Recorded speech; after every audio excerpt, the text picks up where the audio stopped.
உலகத்தின் போஜனம், இந்த உலகத்திலே ஏற்கனவே எகிப்து தேசத்திலே சாப்பிட்ட அந்த அடிமைத்தனத்தின் சாப்பாடு, அந்த எகிப்திலே தங்களுக்கு கிடைத்த அந்த இறைச்சி, அந்த கீரை, அந்த வெங்காயம், அந்த பூடு, இதைத்தான் நினைத்துக் கொண்டிருந்தார்கள். அன்பான தேவச்சனமே, இவர்கள் என்ன கேட்கிறார்கள்? பல ஜாதியான ஜனங்கள் அவர்களோடு கூட கலந்து இருந்தார்கள். தெய்வத்தை அறிந்திருந்தாலும் உலகத்திலே இருக்கிற ஜனங்களோடு கலக்கும் பொழுது, உலகத்தின் ஜனத்தோடு கூட நம்முடைய சம்பந்தங்களை, நம்முடைய திருமணங்களை, நம்முடைய குடும்பத்தை நாங்கள் இணைத்துக் கொள்ளும் பொழுது, அப்படியாப்பட்டதான ஜனங்களுடைய சிந்தையிலே இருக்கின்ற தேவனுக்கு விரோதமான இச்சையான காரியங்கள் நம்முடைய வாழ்க்கையிலும் தொட்டு விடுகிறது. நம்முடைய வாழ்க்கையை அது பரிசுத்த குலைச்சலாக மாற்றி விடுகிறது.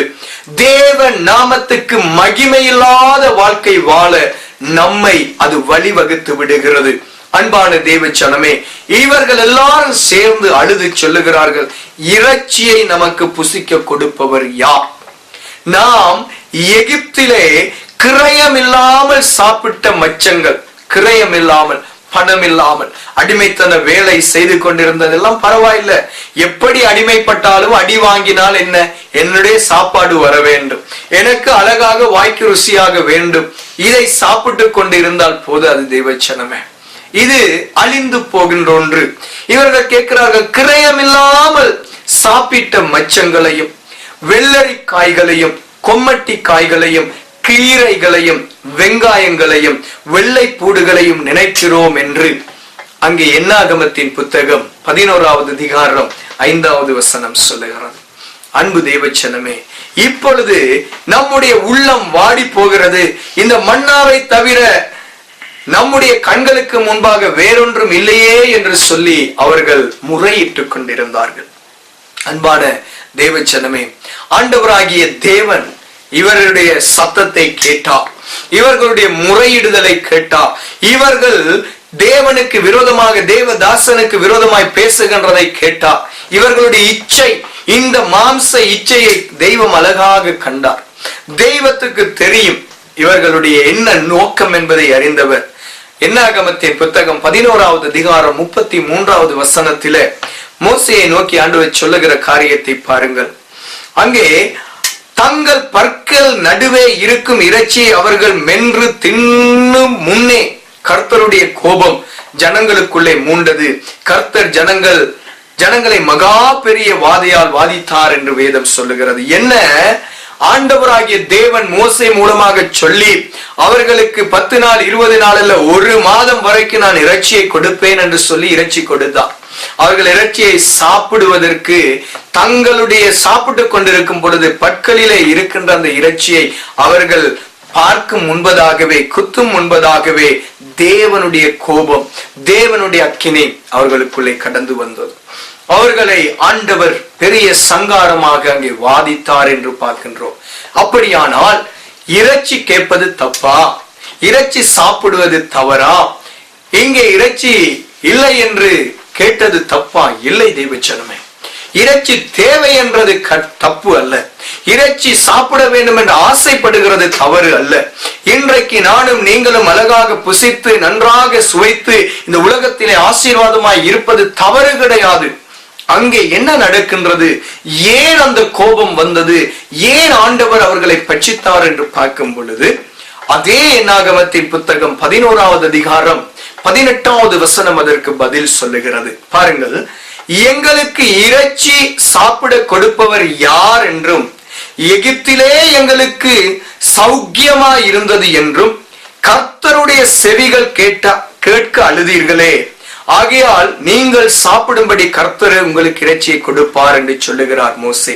என்ன, எங்களுக்கு இறைச்சியை கொடுப்பவர் யார் என்றும், எகிப்திலே எங்களுக்கு சௌக்கியமா இருந்தது, இங்கே சௌக்கியம் இல்லை, இந்த வனாந்தரத்துல கர்த்தர் என்ற பெயரை கொண்டு வந்து இடையிலே நிறுத்திவிட்டு இப்படி நாங்கள் துன்பப்படுகிறோமே, அவருக்கு இறைச்சி தர முடியுமா, எங்களுடைய நாவுக்கு சுவை தர முடியுமா என்று கர்த்தருக்கு விரோதமாக அவர்கள் முறையிட்டபடியினாலே, கர்த்தருக்கு விரோதமாய் பேசினபடியினாலே, எகிப்திலே அடிமையாய் இருக்கிறவர்களை மீட்க வேண்டும் என்ற நோக்கத்தோடு தெய்வம் அவர்களை கொண்டு வந்தாலும் கூட இன்னும் அந்த எகிப்து எனக்கு நன்றாய் இருந்தது என்று சொல்லி தேவன் அழைத்து கொண்டு வந்த அந்த அழைப்புக்கு விரோதமாக பாவமான வார்த்தைகளை தாங்கள் பேசினபடியினாலும் அந்த கோபாக்கினை அங்கே கடந்து வந்தது.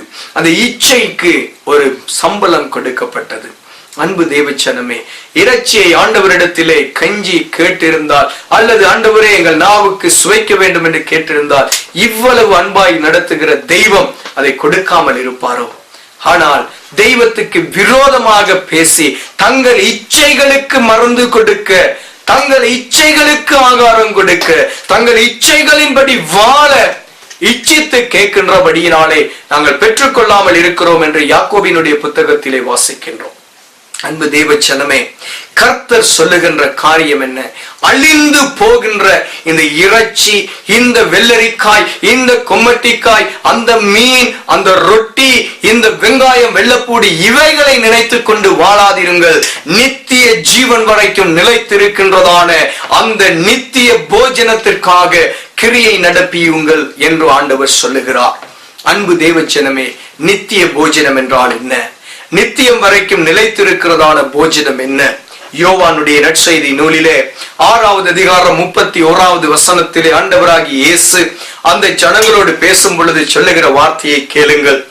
வானத்திலிருந்து அவர்களுக்கு அப்பத்தை புசிக்க கொடுத்தார் என்று எழுதியிருக்கிறபடி நம்முடைய பிதாக்கள் வனாந்தரத்திலே மன்னாவை புசித்தார்களே என்று சொல்லி அந்த ஜனங்கள் சொல்லுகிற கேள்விக்கு அவர் பதில் சொல்லுகிறார். பாருங்கள், இயேசு அவர்களை நோக்கி, வானத்திலிருந்து வந்த அப்பத்தை மோசே உங்களுக்கு கொடுக்கவில்லை, என் பிதாவோ வானத்திலிருந்து வந்த மெய்யான அப்பத்தை உங்களுக்கு கொடுக்கிறார் என்று மெய்யாகவே மெய்யாகவே சொல்லுகிறேன் என்று இயேசு சொல்லுகிறார்.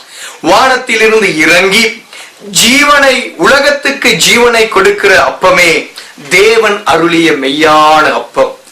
அப்பொழுது அவர்கள் அவரை நோக்கி, ஆண்டவரே, இந்த அப்பத்தை எப்பொழுதும் எங்களுக்கு தர வேண்டும் என்று சொன்னார்கள். பாருங்கள், வானத்தில் இருந்து இறங்கி உலகத்துக்கு ஜீவனை கொடுக்கிற அப்பமே தேவன் அருளிய மெய்யான அப்பம், தேவன் அருளிய மெய்யான போஜனம், தேவன் கொடுத்த நித்திய போஜனம், நித்திய ஜீவன் வரைக்கும் நிலைத்திருக்கின்ற போஜனம், வானத்திலிருந்து இறங்கி உலகத்திற்கு வெளிச்சமாக, ஜீவனாக, ஆசீர்வாதமாய், பரிசுத்தமாய் கடந்து வந்த ஜீவனுள்ள அப்பம் அது இயேசு என்கின்ற அப்பம். இந்த இயேசு என்பது வார்த்தையை குறிக்கின்றது. தேவன் வார்த்தையை கொண்டு இயேசு கிறிஸ்து இந்த பூமியிலே வார்த்தையாக இறங்கி வந்தார் என்பதை யோவான் 1:1 நாங்கள் தெளிவாய் பார்க்கின்றோம். இந்த அப்பத்தை நாங்கள் புசிக்க வேண்டும். இயேசு யோவான் 6வது அதிகாரம் 35வது வசனத்திலே சொல்லுகின்றார்.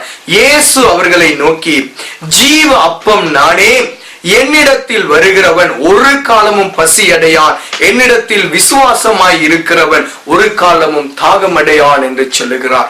ஆகாரத்தை பசிக்கும், தண்ணீராக அங்கே தாகத்துக்கும்